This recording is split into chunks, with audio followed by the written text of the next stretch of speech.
विश्व परिवेश दिवस यार मुख्य उद्देश्य हूँ आम प्रकृति सहित बंचते प्रकृति को लेकिन आम बंचते तेणु यही प्रकृति जमी बिगड़ी न जाए तार कर्तव्य आम मानकर जेहेतु आम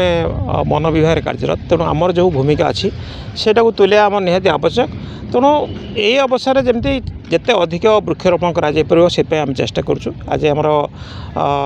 मॉर्निंग आवर आम जो ग्राम न्यायालय अच्छी सेठी AD sir SDM sir JMS ma'am presence रे आम भी से कैंपस भर गोटे वृक्षरोपण कार्यक्रम करूँ आज यहाँ हूँ सेकेंड जोटा कि आम रिलोकेशन साइट जोटा झणझणा ये आम 100 रु ऊर्ध एवं वृक्षरोपण करुँ यार उद्देश्य हूँ लोक मान सहित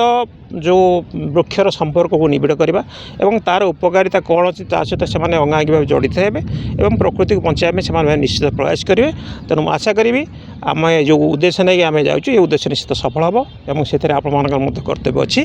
तेणु आम समस्त मिसी आम प्रकृति को रक्षा करवा आम परिवेश को सुरक्षा देवा यहाँ ही आज कर्तव्य।